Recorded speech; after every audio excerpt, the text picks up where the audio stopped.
Polavaram MLA Chirri బాలరాజుకు Pawan Kalyan class తీసుకున్నట్లు తెలుస్తోంది.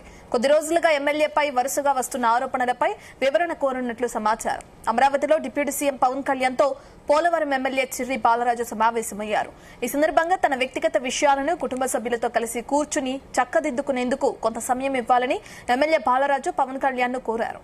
దీనిపై స్పందించిన పవన్ కళ్యాణ్ 4 వారాల్లోగా అన్ని వ్యక్తిగత వ్యవహారాలను సరిచేసుకోవాలని గడువిచ్చినట్లు తెలుస్తోంది.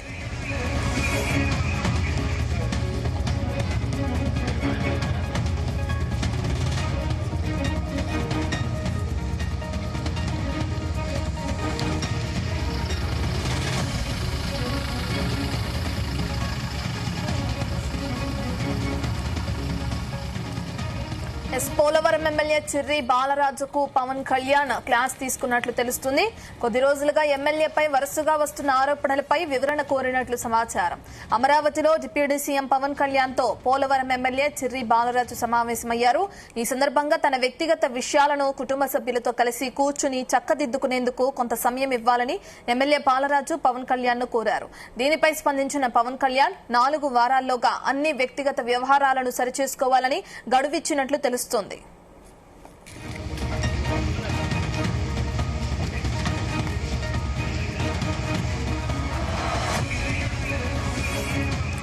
పూర్తి డీటెయిల్స్ మా ప్రతినిధి వరప్రసాద్ రాజమండ్రి నుంచి అందిస్తారు. వరప్రసాద్, మనం చూస్తున్నాం పవన్ కళ్యాణ్ క్లాస్ తీసుకున్నట్లు తెలుస్తుంది ఎమ్మెల్యేపై వచ్చిన ఆరోపణలకు సంబంధించి. మరి ఏ విధంగా ఎమ్మెల్యే 4 వారాల్లోగా తన వ్యక్తిగత విషయాలను సరిదిద్దుకునే అవకాశం కనిపిస్తుంది? డీటెయిల్స్ ఏంటి?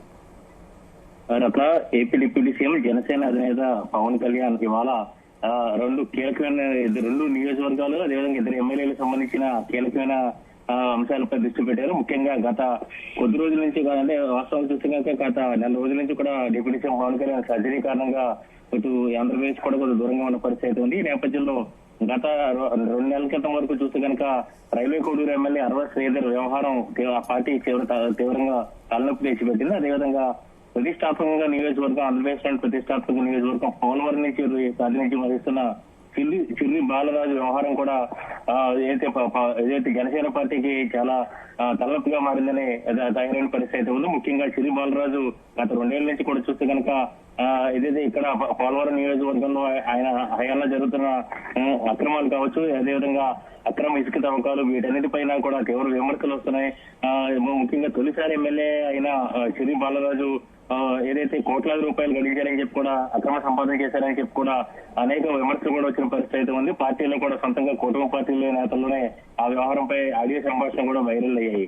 దీని సంగతి పక్కన పెడితే కనుక ఆయన వ్యక్తిగత విషయాలు ఎవరైతే అరవ శ్రీధర్కి సంబంధించిన వ్యవహారం ఉందో, ఒక మహిళతో ఉన్న వ్యవహారం, అదే రకంగా ఇక్కడ పోలవరం ఎమ్మెల్యే చిర్రి బాలరాజు విషయంలో కూడా అదే రకంగా కొంత కుటుంబ విషయాల్లో, కొంత వ్యక్తిగత వ్యవహారాల్లో కూడా అనేక విమర్శలు కూడా ఇదే సోషల్ మీడియాలో వైరల్ అవుతున్న పరిస్థితి ఉంది.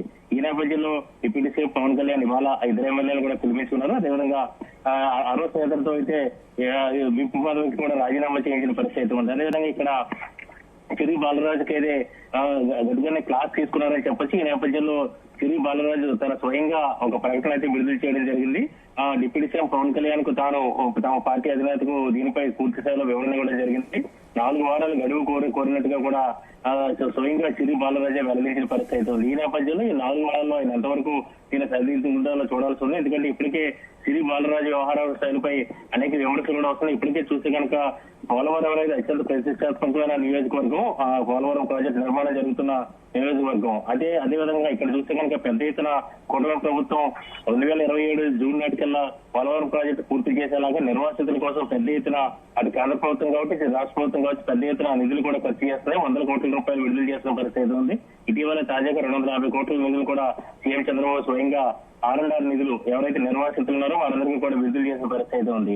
అయితే ఈ నేపథ్యంలో చిర్రి బాలరాజు పైన అనేక విమర్శలు, ఆరోపణలు కూడా వస్తున్నాయి. ఆయన కమిషన్ తీసుకుంటారని చెప్పి కూడా స్వయంగా మాజీ ఎమ్మెల్యే, అదేవిధంగా తెల్లం బాలరాజు కూడా ఇవాళ విమర్శించిన పరిస్థితి ఉంది. అదేవిధంగా అనేక ఆరోపణలు విమర్శలు కూడా వస్తున్న నేపథ్యంలో 4 వారాల్లో తనకు గడువు ఇవ్వాలని చెప్పి కూడా సిరి బాలరాజు డిప్యూటీ సీఎం పవన్ కళ్యాణ్ అడిగిన నేపథ్యంలో ఆయన 4 వారాలు గడువు ఇచ్చినట్టుగా కూడా తెలుస్తుంది. స్వయంగా ఈ విషయాన్ని సిరి బాలరాజు ప్రకటించిన పరిస్థితి ఉంది.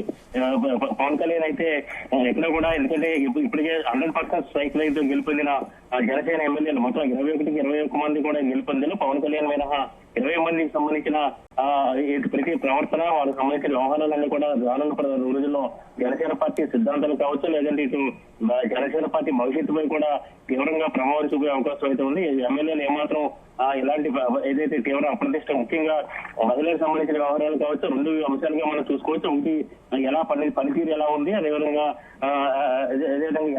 అవినీతి అక్రమాలను ఎంతవరకు కూడా జోక్యం చేసుకున్నారు, ఎంతవరకు వీరంతా కూడా కూరుకుపోయి ఉన్నారు. అదేవిధంగా చూస్తే కనుక వ్యక్తిగత వ్యవహారాలు కూడా తీవ్రంగా ఏదైతే ప్రభావం చూపే పరిస్థితి ఉన్న నేపథ్యంలో ఇప్పటికే కూడా సోషల్ మీడియాలో విపరీతంగా కూడా ట్రోలింగ్ అవుతున్న పరిస్థితి అయితే ఉంది. మహిళలకి సంబంధించి వ్యవహారం కావడంతో దీని నేపథ్యంలో దీన్ని సరిదిద్దుకోవాలని చెప్పి కూడా పవన్ కళ్యాణ్ గట్టిగానే వార్నింగ్ ఇచ్చినట్టుగా కూడా అర్థమవుతుంది. ఈ నేపథ్యంలో సిరి బాలరాజుకు దాదాపు ఇది చివరి అవకాశం కూడా చెప్పుకోవచ్చు. 4 వారాల పాటు 4 వారాలు గడువు ఇచ్చారు. ఈ లోపు ఆయన కుటుంబ సంబంధించిన వ్యవహారాలను కూడా చక్కదిద్దుకుంటారని చెప్పి కూడా ఎక్కడ కూడా మరోసారి సోషల్ మీడియాలో తరఫున విమర్శలు రాకుండా తన వ్యక్తిగత వ్యవహారాలు కూడా పూర్తి స్థాయిలో తను పులి స్టాప్ పెడతానని చెప్పి కూడా ఆయన చెప్పినట్టుగా కూడా స్వయంగా సిరి బాలరాజు ప్రకటించిన పరిస్థితి ఉంది. అదేవిధంగా ఇతర వ్యవహారాలు పోలవరం సంబంధించి సరిహద్దు రాష్ట్రంగా ఉన్న సరిహద్దు నియోజకవర్గంగా ఉన్న ఆంధ్రప్రదేశ్ తెలంగాణకు సరిహద్దు నియోజకవర్గంగా ఉన్న నేపథ్యంలో పెద్ద ఎత్తున అక్రమ ఇసుక రవాణా, అదేవిధంగా ఇతర వ్యవహారాలు కూడా ముఖ్యంగా నిర్వాసితులకు సంబంధించి చూస్తే కనుక R&R ప్యాకేజీలో ఎమ్మెల్యే స్వయంగా కమిషన్ తీసుకుంటారని చెప్పి కూడా వైసీపీ మాజీ ఎమ్మెల్యే కూడా ఆరోపించిన పరిస్థితి ఉంది. దాంతో పాటు కొన్ని విమర్శలు కూడా వస్తున్నాయి. ఈ నేపథ్యంలో పోలవరం లాంటి ప్రతిష్టాత్మక నియోజకవర్గంలో ఎమ్మెల్యే ఖచ్చితంగా ఏదైతే పనితీరు బాగుండాలి, అదేవిధంగా ఎలాంటి విమర్శలు, వ్యక్తిగత విమర్శలు లేకుండా ఉండాలని చెప్పి కూడా డిప్యూటీ సీఎం పవన్ కళ్యాణ్ కోరుకుంటున్న పరిస్థితి ఉంది. ఏదేమన్నా గత 2 రోజుల నుంచి కూడా చూస్తే కనుక డిప్యూటీ సీఎం పవన్ కళ్యాణ్ వైఖరి కొంత ఏదైతే ఆసక్తికరంగానే కనిపిస్తుంది. ఎందుకంటే సర్జరీ అనంతరం ఆయన వచ్చి వరుస సమీక్షలు చేయడం, అదేవిధంగా ఎమ్మెల్యేల పనితీరుపై కూడా, ఎందుకంటే ఇప్పటికే కూటమి ప్రభుత్వం మరొక వారం 10 రోజుల్లోనే రెండో సంవత్సరంలో అడుగు పెడుతుంది. ఈ నేపథ్యంలో జనసేన ఎమ్మెల్యేల పెర్ఫార్మెన్స్ ఎలా ఉంది, ఎందుకంటే ఇతర పార్టీలు ఎలా ఉన్నా టీడీపీకి సంబంధించిన ఎమ్మెల్యేలు అందరూ గెలవలేదు, అదేవిధంగా బీజేపీకి సంబంధించిన ఎమ్మెల్యేలు ఎమ్మెల్యే అభ్యర్థులు ఎవరు అందరూ పూర్తి స్థాయిలో గెలవలేదు. కానీ జనసేనకు సంబంధించి మాత్రం గత ఎన్నికలు చాలా ప్రత్యేకమైనవి. 100% స్ట్రైక్ రేట్ 21 నియోజకవర్గాలు కూడా గెలుపొందిన పరిస్థితుల్లో మరోసారి 2029 ఎన్నికల నాటికి ఈ ఎమ్మెల్యేలు ఎంత పెర్ఫార్మెన్స్ ఆధారంగానే వాళ్ళకి మరోసారి టికెట్లు కేటాయించే అవకాశం అయితే ఉంది. ఎక్కడ కూడా ఏదైతే పార్టీకి చెడ్డ పేరు రాకుండా చూడాలని చెప్పి కూడా పవన్ కళ్యాణ్ ముందు నుంచి కూడా జాగ్రత్త పడుతూ ఎమ్మెల్యేలకు స్వయంగా పిలిపించుకుని క్లాస్ స్పీకర్ వ్యవహారం అయితే మాత్రం రాజకీయ వర్గాల్లో చర్చనీయాంశంగా మారింది.